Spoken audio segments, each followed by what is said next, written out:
Greetings, YouTube. Today I'm talking about miniatures and how you can acquire them relatively cheaply. Now, these are from the Heroclix line. Now, I don't play Heroclix. I have never played Heroclix. I do not know how to play Heroclix.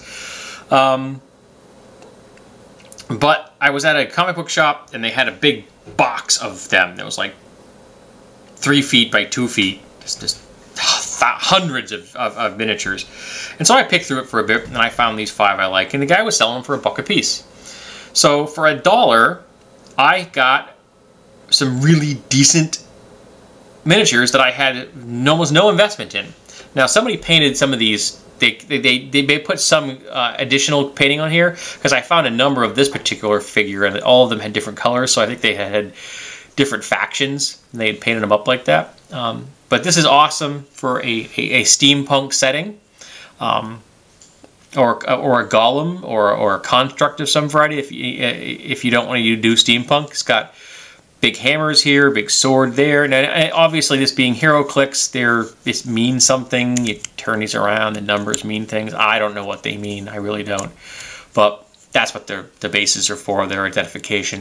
Does it have a year on it? 2000. Oh. Yep, 2000. This has been around for a while. Then we have this one, which is, again, another construct steampunk thing. It's got a big double-bladed sword on this side and a saw blade on this side. I quite like him. And again, shoulder epaulets have been painted red, so maybe these two guys were on the same faction at one time. Then we have this figure, which is right out of Jules Verne's 20,000 Leagues Under the Sea. Really and truly. I saw this and I was like, oh, this is cool. And again, for $1, you have a great little miniature which you could use as an enemy, and with this particular, you could use this in a fantasy setting or a science fiction setting if you're doing steampunk, or you're doing like a Flash Gordon style pulp era thing, Wild Wild West kind of vibe. So this figure would fit into a number of different settings, as would either of these, because they could be both fantasy or they could just be flat out robots. Then I have these 2 figures. And this one is a rider armed with a crossbow, and he could be human. I think he's human.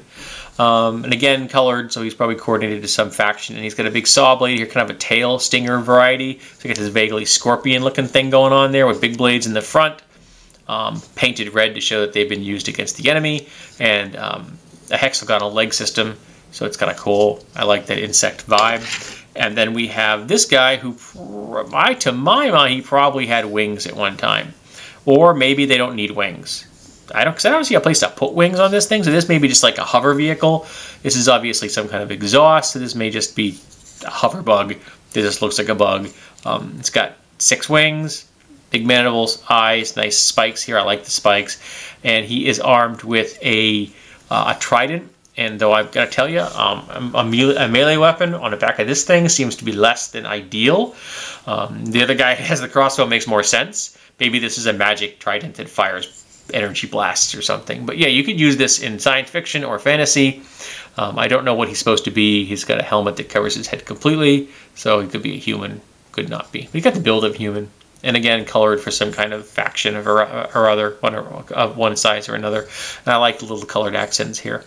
But I'm doing this video to show off not just my acquisitions, which were kind of cool, and this is 2001, but that fact that you could find resources in places where you're already going if you're a gamer, and you can find cheap resources. Now, there were all kinds of figures in this box.